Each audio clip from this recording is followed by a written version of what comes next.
What's going on, guys? Your boy Amazing. We're back with another video, and in today's video guys, we'll be doing the champion difficulty Heroes Arena and going over the best team comps and strategies to actually clear through the fight and get all the rewards in 4 teams or less, guys. If you guys enjoy videos like this, man, definitely make sure to hit that like button and subscribe. I appreciate all the support on the channel as of late, guys, with all the guides and all that. We're gonna keep pumping all these videos out, man. If you're looking forward to videos like this and you want to see, updated guides on things like that, I'll definitely be making sure to post them.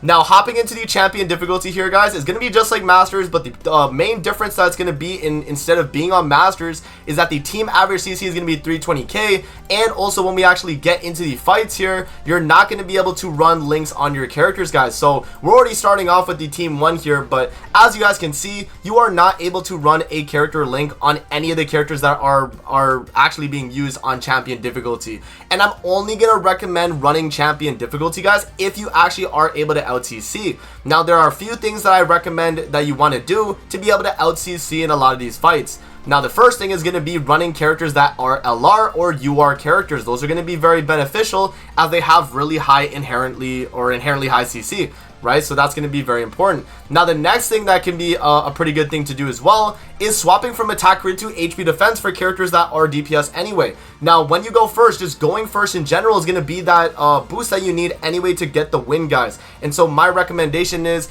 if you are barely making that CC threshold, feel free to run HP defense across all your characters here, and I think that's going to be the way to go.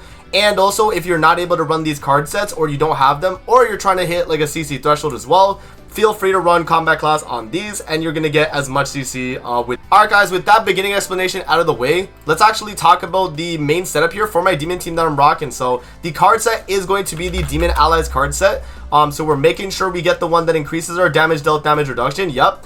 And then for the actual team comp here, we're rocking DK Meliodas, we are running Cusack, I am running LR Zeldris, as I mentioned, because he has higher CC than Ominous Nebula, and then I also do have Astra Rosa. Now, if you're someone that is able to get that CC threshold with Ominous Nebula, run Ominous Nebula Zeldris over LR, because he's just a better unit. For this team specifically, like, Ominous Nebula is providing a ton of support, and that is a lot more valuable than just Zeldris' damage, alone, the LR one, right? So my recommendation mainly would be, to run Ominous Nebula if you can hit that CC threshold, and if you can't, then you run LR Zeldris to compensate. And then, yeah, in terms of the rest of the team, though, guys, I feel like Astaros is a mainstay on the team, same with Cusack, and then same with DK Meli. I feel like these are unchangeable characters, and, yeah, they pretty much have to be run here just so that you get, the attack related from Cusack and the AoE. Astaros is providing the darkness stacks on the enemy, and then DK Meli is going to be dealing the damage you need. Now, in terms of gear, as I mentioned earlier, having either HP defense or attack crit depending on your CC threshold is fine. I ran attack crit on my DK Meliodas in this video, so bear that in mind, as I'll be doing probably more damage than yours, especially if you're running HP on yours. But as long as you go first, guys, I think that's the main important thing. You want to go first so that you're able to get your seeds that end off on the enemy, and you can dish out as much damage as you can on that turn 1. So that's going to be very, very important with these teams that, because we're trying to go first. So yeah, that's pretty much the team setup right there, guys. I'll let you guys enjoy the video clip here of me actually clearing the first, tower phase. And yeah, we'll move on to the tower 2 and the team 2 that we're going to be using in this video.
Alright guys, now moving on to the Tower 2 and the Team 2 that we're going to be using in the video. We are actually rocking the 7 Deadly Sins team. Now, I do recommend a variant that you can run if you don't have all these characters for this setup, guys. That would be an unknown variant team. Now, I am running Sins right here for this setup in this video, but I will show you guys a unknown team here, so I'm actually gonna put it all together that will also be able to clear very, very easily as well. So you're gonna want to have Thor on the team 100% though, because you definitely want to have the special and seasonal buff.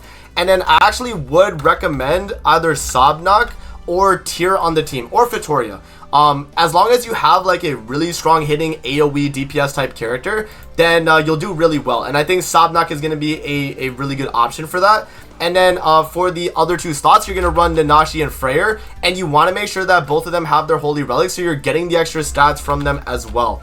And that would be pretty much the team setup here, guys, for an unknown variant. If you're trying to LCC, but you don't have the 7 Deadly Sins team and the UR Gowther, UR Escanor and all that, because I get that team is kind of like, festival heavy. But this team is more recent, like in terms of units that have released. So if you have Thor, you can definitely run this.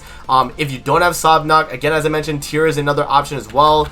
Or you can run like Fitoria as well. I think that's another option too. So you definitely have options for this team that you can run. You're just mainly trying to run Thor on the team to get the buff so that the team is able to do a ton of damage. Now, that's not the actual team that we ran in this video, guys. That's just my suggestion if you don't have this team that I'm recommending. But the team I am recommending for the actual run here is the 7 Deadly Sins team though. So we have King, we have Merlin as well, and we also have UR Gowther, and then UR Escanor. And the way the team actually is going to work is that we have just pretty much insane amount of basic stats, and with the damage that Escanor is going to be able to do, we really don't even have to worry about the rest of the team. And in terms of like healing up at all, really, as you guys see, we have pretty much no healer. We have nothing to do with that, so we're pretty much going like full damage with King AoE, Merlin AoE, Escanor AoE, or we rank up Escanor and just go cook with damage on him.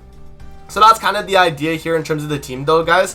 And yeah, in terms of the setup, King, remember that he's providing a ton of basic stats because we have strength, HP, or speed attribute allies on the team.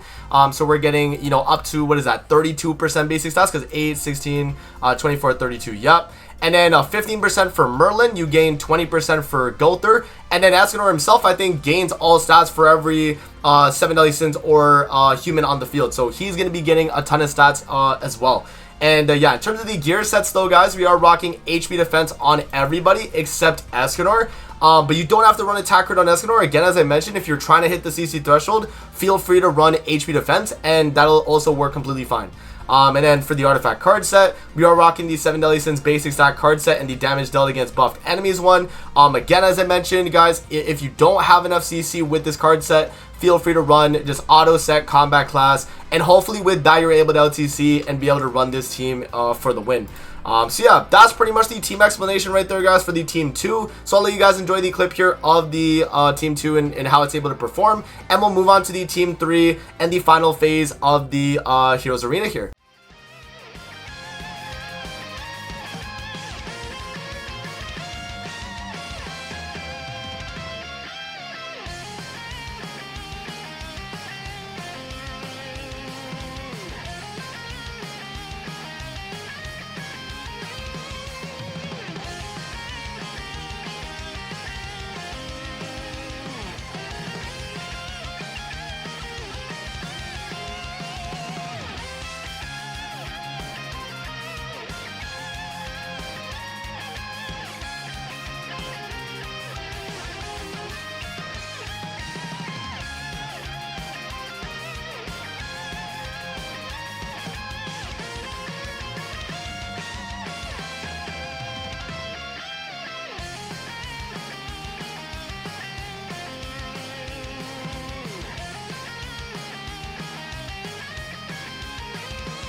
Alrighty guys, hopping into the final Heroes Arena stage that we have available, the Savior one. Loading into the fight here guys, this is the exact team we're actually running for this video. It's going to be Mael, LR Margaret, LR Liz, and Red Tarmiel. Now this team is going to be really nice because you have a ton of basic stat build up with Margaret. LR Liz is going to be able to give you defense related buffs as well. Also be able to ult rush the team if you're able to cycle her ult. And then Mael here is going to be dealing a ton of damage, especially if you have his Holy Relic, which I highly recommend if you're going to be rocking him on this team setup, as when you spam AoE skills, he's going to get attack related stats increase for that. So definitely one of my recommended characters for this would definitely be with Mael with Relic. And then yeah, Tarmiel on the team obviously, so that he's going to be able to provide the the basic stats whenever he takes hits, because this team is definitely going to be a team where you're kind of stalling a little bit guys, but it should be really good regardless, man. Yeah, and then in terms of the gear sets here for the team, I am rocking attacker Mael, but again, as I mentioned guys, HP defense is fine to suffice. We have HP defense Ludo, HP defense Liz, and then HP defense Red Tarmiel at the end there. And then for the card set, we are rocking the Goddess Ally basic stat card set. It increases allies basic stats by 3% for each Goddess Ally on the battlefield, up to 3 times, so you get up to 9% total basic stats for the team. And then yeah, again, if you're not able to hit the CC threshold with this card set, feel free to set auto combat class, and then you'll have hopefully enough CC to be able to out CC and go first guys. So yeah, that is the final team right there guys. I'll let you guys enjoy the rest of the clip, and we'll come back to the very end of the video and I'll give you guys my thoughts on champion difficulty Heroes Arena.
Alright guys, so that is champion difficulty Heroes Arena right there with 4 teams or less. In terms of the actual runs there guys, it's only going to be a little bit difficult if you're kind of struggling for damage on a few parts. You know, I think a few times with the Gods team you could mess up, especially, you know, with like the first fight with the tier. You know, if you don't want to leave him like alive with like really low HP because he's going to do a lot of damage. And also with the 7 Deadly Sins team, you definitely want to make sure you're using the skills that I use in the video. So you're making sure you get kills on the very heavy damage dealing enemies, you know, like Jelly King and stuff like that when you're facing like, you know, a full fairy team or things like that. For the most part, as long as you're following through the video guys, you should be completely fine. But it's honestly not that bad of a Heroes Arena season if you're going first, and that's why, you know, with this guy we are trying to go first and do all of that. So yeah man, that's gonna be it for the video guys. Hope you did enjoy the video. Hopefully this was helpful and you guys learned something. That's gonna be it for the video. Hope you guys did enjoy it, and we'll see you guys on the next video man. Peace out and have a great rest of your day guys. See you later man.